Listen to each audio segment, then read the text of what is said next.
어린아이 가방에 혼자 앉아 천장만 바라보고 있는 모습을 상상해보세요.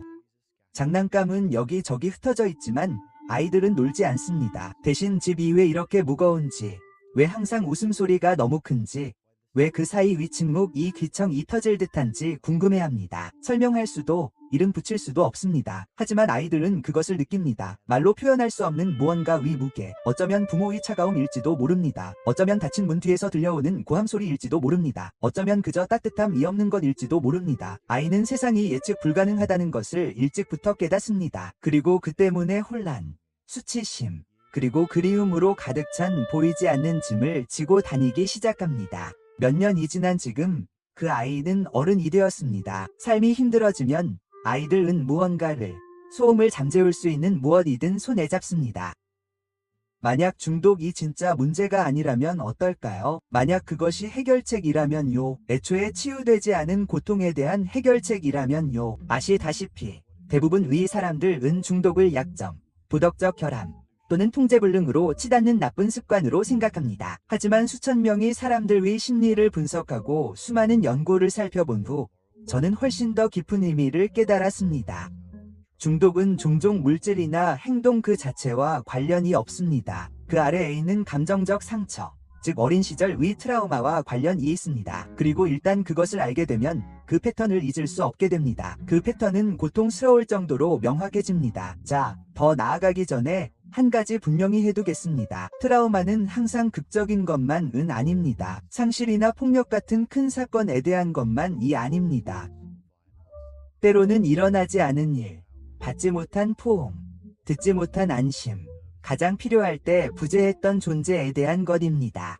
아이들은 성장하기 위해 단순히 음식 과보금자리만 필요한 것이 아닙니다. 그들에게는 조화, 안전, 그리고 무조건적인 사랑이 필요합니다. 그리고 그것이 부족하면 신경계는 위협적인 상태로 연결됩니다. 그 상태에는 나이가 든다고 사라지는 것이 아니라 오래도록 남습니다. 그리고 언젠가는 그 상태의 출구를 찾게 됩니다. 그 배출구는 종종 중독처럼 보입니다. 이렇게 생각해보세요. 인간의 뇌는 우리를 고통으로부터 보호하는 하나의 사명을 가지고 있습니다. 그리고 고통이 견딜 수 없을 때 뇌는 지름길, 물질, 주의를 산만하게 하는 것, 행동을 찾습니다. 그것들은 위로 가는 지름길이 됩니다. 중독이 그토록 강력한 이유입니다. 사람들이 스스로를 파괴하고 싶어서가 아니라 마음속 깊은 곳에서 위안을 원하기 때문입니다. 기억, 감정, 외로움으로부터 위한 말입니다. 중독은 쾌락을 쫓는 것이 아니라 고통에서 벗어나는 것입니다. 바로 이 지점에서 더욱 흥미로운 점이 드러납니다. 신경과학자들은 아이가 어린 시절 스트레스 나방치를 경험하면 뇌가 다르게 발달한다는 것을 발견했습니다. 스트레스 호르몬인 코르티솔이 정상보다 더 자주 뇌에 분비됩니다. 시간이 지남에 따라 이는 뇌의 보상회로,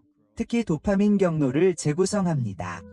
도파민은 우리에게 동기를 부여하고 이거 좋다, 다시 해봐 라고 말하는 화학물질입니다. 하지만 트라우마를 안고 자란 아이들의 도파민 시스템은 취약해집니다. 연결, 놀이, 작은 성취 같은 평범한 기쁨은 마땅히 그래야 할 만큼 우리를 밝게 하지 못합니다. 그래서 나중에 술이나 도박, 심지어 끝없이 휴대폰을 스크롤하는 상황에 처하면 마치 평생 기다려온 것처럼 뇌가 갑자기 환해집니다. 드디어 안도감을 느꼈어. 마침내 공허함 말고 다른 무언가를 느낄 수 있게 되었네. 라고 말이죠. 이것이 어린 시절 트라우마와 성인 중독 사이에 숨겨진 다리입니다. 하지만 한 가지 물어보겠습니다. 어떤 사람들은 항상 웃고 있어도 눈에 보이지 않는 슬픔을 품고 있는 것처럼 보이는 것을 본 적이 있습니까? 그들은 파티에서 웃고 직장에서 성과를 냅니다. 하지만 자세히 들여다보면 그들의 눈빛에 담긴 괴로운 표정을 볼 수 있습니다. 그것은 종종 처리되지 않은 어린 시절의 고통입니다. 그리고 여기에 중요한 점이 있습니다. 뇌는 정서적 상처와 신체적 상처를 구분하지 못합니다. 신경계에게는 둘 다 위협으로 인식됩니다. 그래서 누군가는 물에 빠져 죽을 때 공기를 갈망하는 것만큼이나 강하게 물질을 갈구할 수 있습니다. 그것은 약함이 아니라 생존이 문제입니다. 처음 이 연구를 접해들 때 제가 끊임없이 봐왔던 사실을 설명해주는 것 같아 충격을 받았습니다. 겉보기에 강하고 유능해 보이는 사람들이 왜 갑자기 중독에 빠지는지 그 이유를 설명해주는 것이었죠. 규율이 부족해서가 아니었습니다. 오히려 나는 부족해, 나는 사랑받을 수 없어, 나는 망가졌어 와 같은 숨겨진 기억, 숨겨진 감정, 숨겨진 믿음을 지니고 있었기 때문입니다. 그리고 중독은 그런 목소리를 잠재우는 그들의 방식이 되었습니다. 한동안은 효과가 있었습니다. 하지만 위험한 부분이 바로 그것입니다. 한동안은 실제로 치유되는 듯한 느낌을 받습니다. 하지만 문제는 그 안도감이 일시적이라는 것입니다. 고통은 항상 되풀이 됩니다. 그렇게 악순환이 시작됩니다. 자, 이제 여러분이 생각해볼 만한 것을 생각해봅시다. 어린 시절 위 트라우마가 뇌를 형성하여 나중에 중독에 취약하게 만든다면 그것은 사람들이 파멸할 운명이라는 것을 의미할까요? 우리는 영원히 과거에 갇힌 걸까요? 그 답은 여러분이 생각하는 것보다 훨씬 더 복잡하고 희망적입니다. 하지만 그 전에 트라우마가 실제로 어떻게 몸에 저장되고 왜 그렇게 강력한 방식으로 다시 나타나는지 좀 더 깊이 살펴보겠습니다. 기억은 단순히 머릿속에 있는 이야기가 아닙니다. 신경계에 저장된 감각, 패턴, 그리고 유발 요인입니다. 누군가 목소리를 높이면 속이 뒤집히는 듯한 느낌을 받는 것도,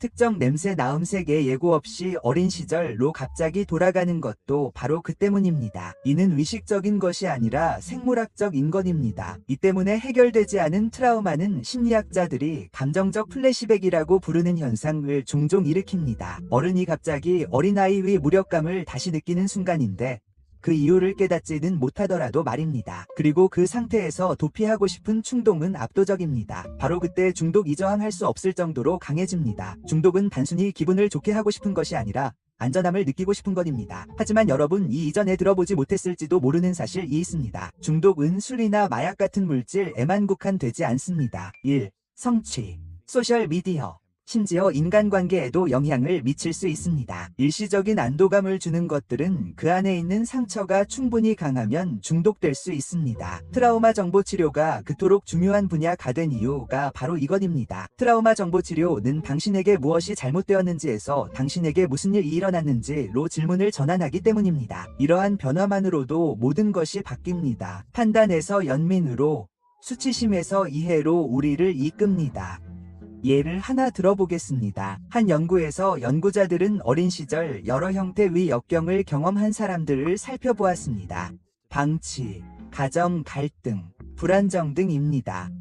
그들은 역경을 더 많이 경험할수록 나중에 중독 위험이 더 높다는 것을 발견했습니다. 단지 조금 더 높아지는 것이 아니라 기하급수적으로 높아집니다. 이유는 간단합니다. 각각 위 트라우마는 뇌가 대처 방법을 찾아야 하는 고통의 층을 더합니다. 층이 더 많아질수록 고통에서 벗어나고자 하는 욕구가 더 강해집니다. 중독은 뇌가 스스로를 달래려는 불완전한 시도가 됩니다. 하지만 여기서 잠시 멈춰서 처음에 언급했던 그 아이에게로 돌아가 보겠습니다. 천장을 응시하며 삶이 왜 이렇게 무거운지 궁금해하는 아이 말입니다. 그 아이는 망가진 것이 아닙니다. 그저 자신을 키워주지 못하는 환경에서 살아남기 위해 애쓰고 있을 뿐입니다. 그리고 생존 전략은 다를 수 있습니다. 어떤 아이들은 완벽주의자가 되어 항상 인정받고 싶어 합니다. 어떤 아이들은 관심을 끌기 위해 행동하는 반항아가 되고, 어떤 아이들은 외부의 혼란에서 벗어나기 위해 내면의 세계를 구축합니다.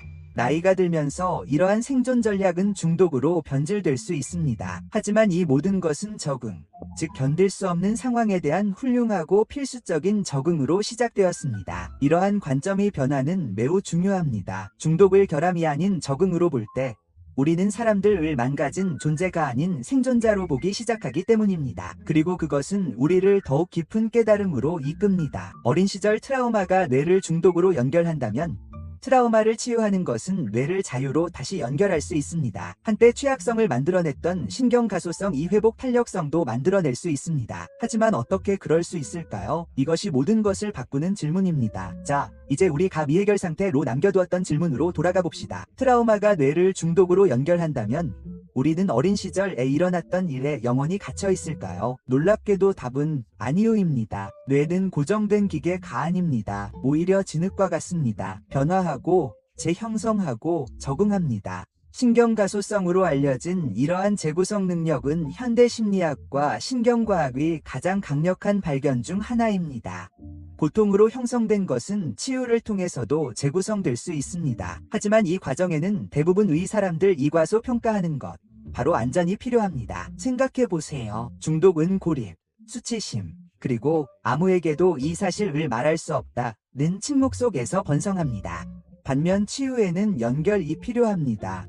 관계 속에서 상처받은 신경계는 관계 속에서만 진정으로 치유될 수 있습니다. 그것은 누군가가 마침내 판단 없이 귀 기울여주는 치료를 의미할 수도 있습니다. 또한 취약한 상황에 거부 대신 연민으로 맞서는 믿을 수 있는 친구를 의미할 수도 있습니다. 심지어 어린 시절 들어보지 못했던 말들을 스스로에게 건네며 자신만이 안전한 존재가 되는 법을 배우는 것을 의미할 수도 있습니다. 시간이 지남에 따라 이러한 안정감은 뇌를 진정시킵니다. 코르티솔 수치가 낮아지고 스트레스 반응이 약해지며 그렇게 되면 탈출에 대한 갈망이 서서히 사라지기 시작합니다. 자, 이제 더욱 흥미로운 부분이 있습니다. 연구에 따르면 마음챙김, 명상, 심호흡과 같은 수행은 단순히 순간적인 진정효과만 주는 것이 아닙니다. 그들은 실제로 트라우마로 인해 조절되지 않았던 뇌회로를 재구성합니다. 의사결정임을 담당하는 뇌영역인 전두엽 피질이 강해지고 두려움을 유발하는 뇌영역인 편도체는 반응성이 줄어듭니다. 그리고 물질에 의해 장악되었던 도파민 경로가 평범한 기쁨, 따스한 햇살, 사랑하는 사람의 웃음, 의미 있는 무언가를 창조하는 만족감에 다시 반응하기 시작할 수 있습니다. 다시 말해, 치유는 과거를 없애는 것이 아닙니다. 신경계의 안전, 기쁨, 그리고 연결이라는 새로운 경험을 제공하여 오래된 이야기를 다시 쓰는 것입니다. 하지만 대부분의 사람들이 간과하는 진실이 있습니다. 치유는 단 한 번의 큰 순간에 이루어지지 않습니다. 천천히, 거의 눈에 띄지 않게 시간이 지남에 따라 반복되는 작은 선택들을 통해 이루어집니다. 불편함을 마비시키는 대신 몇 초 동안 앉아있기로 선택하는 것, 물러나는 대신 손을 내밀기로 선택하는 것, 자신에게 가혹하게 말하는 대신 친절하게 말하기로 선택하는 것. 이러한 순간들은 작게 느껴질 수 있지만 신경계에게는 기념비적인 순간입니다. 하나하나가 마치 찢어진 자아위천을 천천히 수놓는 바늘땀과 같습니다. 한 가지 여쭤볼게요. 어떤 사람들은 오랜 중독을 겪고 또 회복되고 나면 어떤 지혜를 발산하는 것 같은 모습을 본 적이 있나요?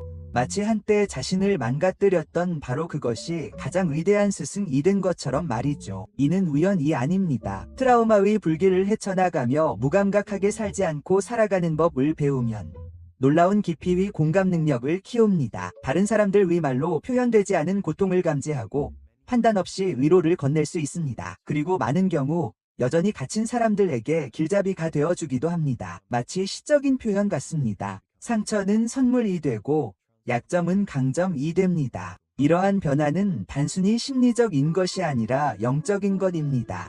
하지만 솔직히 말해서 그 길은 쉽지 않습니다. 중독은 마치 수면 위로 올라왔다고 생각하는 순간 계속해서 당신을 끌어내리는 닷처럼 느껴질 수 있습니다. 바로 이 지점에서 자기 연민이 중요해집니다. 중독의 악순환에 갇힌 많은 사람들은 또 실패했구나, 망가졌구나 라고 생각합니다. 하지만 사실 모든 실수, 모든 역경은 재설계 과정의 일부입니다. 부상 후 걷는 법을 배우는 것과 같다고 생각해보세요. 넘어지고 비틀거리지만 그 모든 시도는 언젠가 당신을 편안하게 해줄 근육을 강화하는 것입니다. 트라우마에서 회복하는 것도 마찬가지입니다. 완벽함이 아니라 끈기의 문제입니다. 자, 이제 여러분께 흥미로운 고리를 하나 열어드리겠습니다. 트라우마가 뇌를 형성하고 치유가 뇌를 재형성할 수 있다면 이 모든 것에서 의미는 어떤 역할을 할까요? 심리학자들이 발견한 사실이 바로 이것입니다. 중독을 극복하는 사람들은 의지만으로는 거의 성공하지 못합니다. 중독 그 자체보다 더 큰 무언가를 발견했을 때, 바로 그 무언가, 목적, 열정, 그리고 계속 나아갈 이유를 발견했을 때입니다. 의미는 공허함에 대한 해독제입니다. 그리고 누군가가 예술, 봉사, 신앙, 또는 단순히 충만하게 살겠다는 헌신을 통해 의미를 찾으면 더 이상 공허함을 채울 실체가 필요하지 않습니다. 공허함은 스스로 채워지기 시작합니다. 홀로코스트에서 살아남은 정신과 의사 빅터 프랭클은 이렇게 썼습니다. 살아야 할 이유가 있는 사람은 거의 모든 삶의 방식을 견뎌낼 수 있다. 그 진실은 여기에 깊이 적용됩니다. 어린 시절의 트라우마는 종종 우리의 자존감, 소속감, 그리고 삶의 이유에 대한 감각을 앗아갑니다. 중독은 그 자리를 채우는 존재가 됩니다. 하지만 우리가 의미를 되찾고 묻혀 있었지만 결코 파괴되지 않았던 우리 자신의 일부와 다시 연결될 때 중독은 그 힘을 잃기 시작합니다. 뇌가 그토록 찾던 것은 물질이 아니었습니다. 그것은 연결, 목적, 그리고 사랑이었습니다. 하지만 이 그림을 더 생생하게 그려보겠습니다. 아까의 그 아이를 상상해보세요. 천장을 응시하며 혼란스럽고 외로운 아이 말입니다. 이제 어른이 된 그 아이가 조용한 방에 앉아 심호흡을 하고 어쩌면 눈물을 글썽이며 마침내 외면하지 않는 누군가에게 자신의 이야기를 들려주는 모습을 상상해보세요.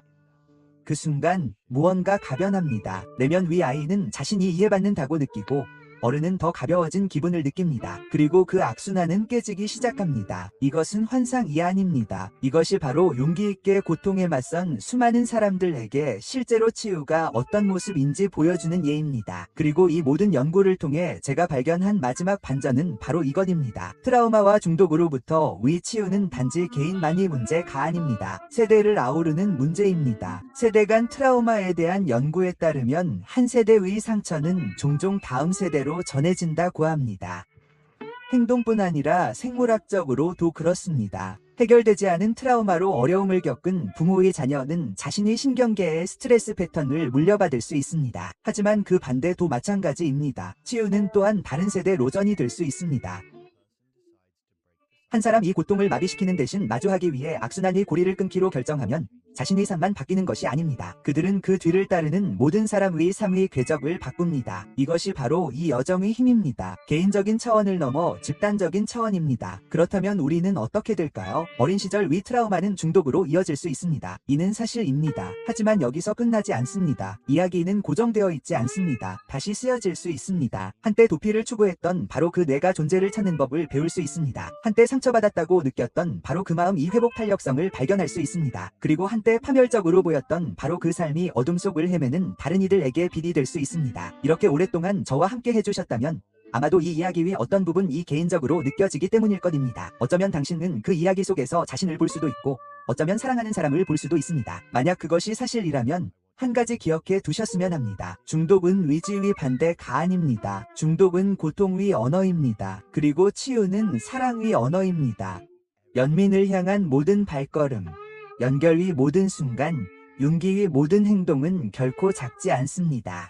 이것들은 상처가 아무리 깊고 추락이 아무리 심하더라도 인간 정신은 결코 부서진 채로 남아서는 안 된다는 것을 증명하기 때문에 혁명적입니다. 그것은 다시 일어서야 합니다. 자, 이제 제가 여러분께 남기고 싶은 마지막 질문이 있습니다. 당신 이진인 상처가 약함의 징후가 아니라 지도라면 어떨까요? 어둠 속에서 벗어날 뿐만 아니라 상상했던 것보다 더 풍요롭고 깊고 의미 있는 삶으로 인도하는 지도. 그것이 바로 치유의 역설입니다. 과거를 지우는 것이 아니라 변화시키는 것입니다. 그리고 그 변화 속에 자유가 있습니다.